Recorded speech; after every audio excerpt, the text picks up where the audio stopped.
Hi viewers, welcome to our channel. SSMB 29 నుండి నిన్న Prithviraj Sukumaran look release కాగానే సోషల్ మీడియాలో ఎంతలా ట్రోలింగ్ చేస్తారో మనం చూస్తుంది. అంటే చాలా సినిమాల రిఫరెన్స్ తీసుకొని రాజమౌళి గారు కాపీ కొట్టి ఆ లుక్ రిలీజ్ చేస్తారని చెప్పేసి ఆయన మీద విపరీతంగా ట్రోలింగ్ జరిగింది. ఇప్పుడు ఈ ట్రోలింగ్ గురించి డిస్కస్ చేద్దాం. అలాగే ఈవెంట్ కూడా నవంబర్ 15th జరగబోతుందిగా, మరి ఈవెంట్ ఎలా ఉండబోతుంది, ఎంతమంది అభిమానులు కావచ్చు, లేకుంటే పబ్లిక్ కావచ్చు రాబోతున్నారు, సో ఎలా ఉండబోతుంది ఈవెంట్ కి సంబంధించి ఇప్పుడు వీటిపైన డిస్కస్ చేయడానికి ప్రజెంట్ మనతో పాటు సీనియర్ ఫిల్మ్ జర్నలిస్ట్ అప్పాజీ గారు ఉన్నారు. వారిని అడిగి తెలిసిన ప్రయత్నం చేద్దాం. సార్ నమస్కారం. సార్ నమస్తే ఆదిత్య. సార్, ఆ లుక్ రిలీజ్ కాగానే మీరు కూడా చూసే ఉంటారు, సోషల్ మీడియాలో విపరీతంగా ట్రోలింగ్ చేసేస్తారు. కొన్ని పోస్టర్స్ పెట్టేసి వీటిని కాపీ కొట్టి తీసుకొచ్చారని చెప్పేసి. సో ఏంటి దీనికి సంబంధించి మీరు ఏం చెప్తారు సార్? ఈ ట్రోలింగ్ ఇటువంటి ట్రోలింగ్ ఎదుర్కోవడం రాజమౌళికి కొత్త ఏం కాదు. ఈవెన్ బాహుబలి ఫస్ట్ రమ్యకృష్ణ లాగా ఆ బిడ్డను పట్టుకొని ఆ లుక్ కూడా ఫస్ట్ లుక్ కూడా బాగా ట్రోలింగ్ అయింది. ఇదనే కాదు, ఫస్ట్ నుంచి కూడా దాదాపు అన్ని సినిమాలు కూడా రాజమౌళి బాగా ఫామ్లోకి వచ్చిన తర్వాత నుంచి ప్రతి సినిమాకి అతనికి ట్రోలింగ్ అవుతూనే ఉంది. ఉదాహరణకి విక్రమార్కుల్లో ఒక సీన్, అది విజయశాంతి అంత గుర్తు చేసిన సినిమాలో సీన్ అని, ఇలాగా ఫలానా సినిమాలో నుంచి కాపీ కొట్టాడు, ఇది ఫలానా ఇందులో నుంచి ఇన్స్పిరేషన్ తీసుకున్నాడు అనేది ముందు నుంచి ఉంటూనే ఉంది.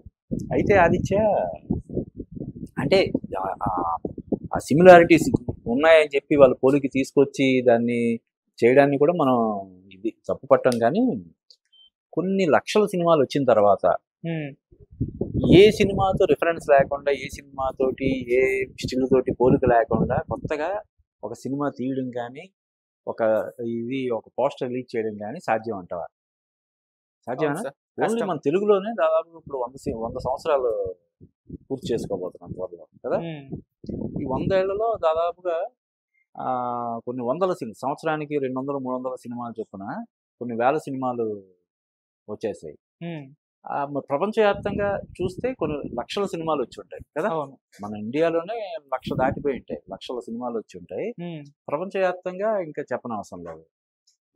ఈ సినిమాల్లో ఇప్పుడు వరకు రిలీజ్ అయినటువంటి లక్షలాది సినిమాల్లో ఇది దేనితోటి పోల్చడానికి వీలు లేకుండా ఎవరైనా ఒక సినిమా తీయడం కానీ, ఒక పోస్టర్ రిలీజ్ చేయడం కానీ ఎట్టి బస్సులో అది సాధ్యం కాదు కదా.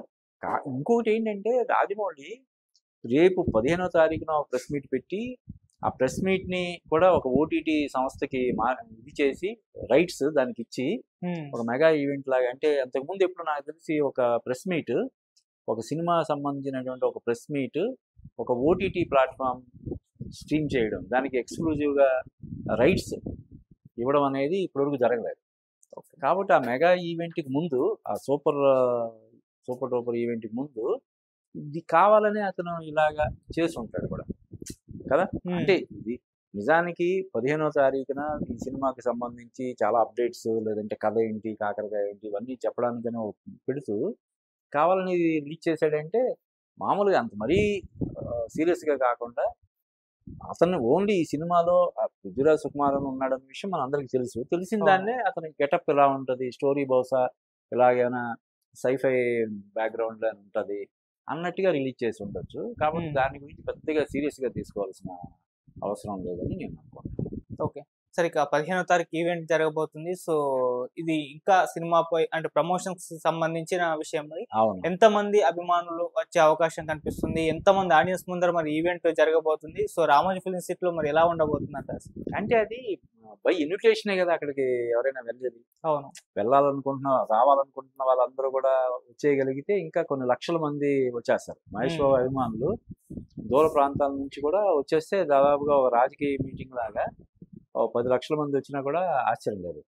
కానీ వీళ్ళు ఎంట్రీ రిస్ట్రిక్టెడ్ ఉంటుంది కాబట్టి వీళ్ళు ఎంతమందితో ప్లాన్ చేస్తే అంతమంది, 50,000 మందా 1,00,000 మందా వీళ్ళే డిసైడ్ చేసుకుంటారు. ఎందుకంటే మరి అక్కడ అకామిడేషన్ కూడా ఇవ్వాలి కదా, అంటే అకామిడేట్ చేయాలి కదా అంతమందిని. ఇప్పుడు ఉదాహరణకి ఒక చిన్న దాంట్లో పెట్టి 10,000 మంది సరిపోయే ఒక ఆడిటోరియంలో పెట్టి 1,00,000 మంది వచ్చారంటే మళ్ళీ దేనికొని తొక్కిసలాట, తోపులాట జరిగే ప్రమాదం ఉంటుంది కదా.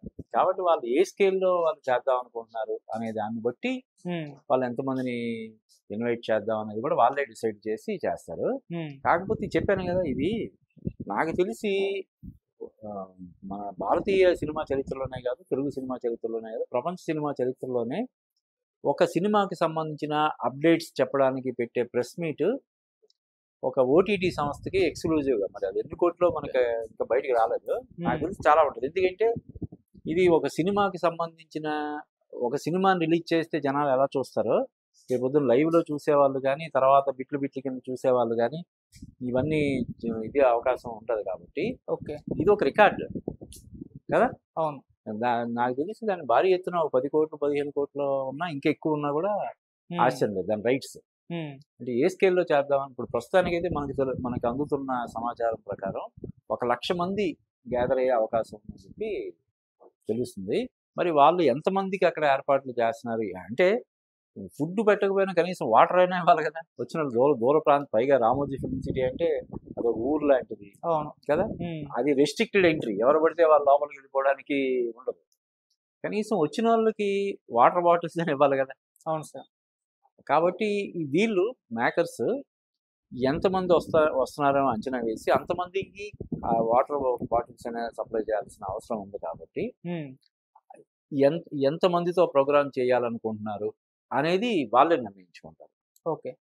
అండ్ సార్ ఈ ఈవెంట్లో ఎటువంటి అప్డేట్స్ ఎక్స్పెక్ట్ చేస్తున్నారు? చాలా మంది అయితే ఆడియన్స్ మహేష్ బాబు గారు లుక్స్, టైటిల్, ఈయన స్టోరీ రిలీజ్ చేస్తారేమో, గ్లిమ్స్ అని చాలా వరకు అయితే వినిపిస్తున్నాయి. సో ఎటువంటి అప్డేట్స్ వచ్చే అవకాశాలు కనిపిస్తున్నాయి సార్? అంటే ఇప్పుడు రాజమౌళి గత కొన్ని సినిమాలుగా అతను అనుసరిస్తున్నటువంటి స్ట్రాటజీ ఏంటంటే, ముందే కథ చెప్పాడు. అవును, నాకు తెలిసి మర్యాద రామన్న దగ్గర నుంచి అది స్టార్ట్ అయినట్టుంది.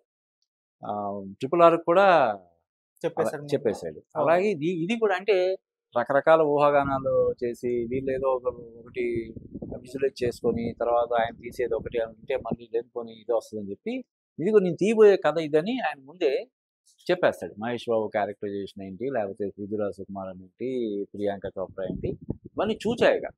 ఇంకొకటి ఏంటంటే, ఇప్పుడు జనాలు ఎప్పుడు కూడా కథ ఏంటి అన్న దాని మీద పెద్దగా, ఇప్పుడు చెప్పాం కదా కొన్ని లక్షల సినిమాలు వచ్చేసిన తర్వాత కొత్తగా ఏముంటుంది, ఉన్న కథని కొత్తగా చూపించడం, గ్రిప్పింగ్గా చూపించడం. అది 2.5 గంటల 3.5 గంటల అన్నది ఆ చూస్తున్నంతసేపు, ఆ సినిమా చూస్తున్నంతసేపు ఇంకా మనం జేబులో ఉన్న ఫోన్ జోలికి వెళ్లకుండా సినిమా చూసేలా చేయడం ఇంపార్టెంట్ కదా. అందులో సిద్ధహస్తుడు రాజమౌళి.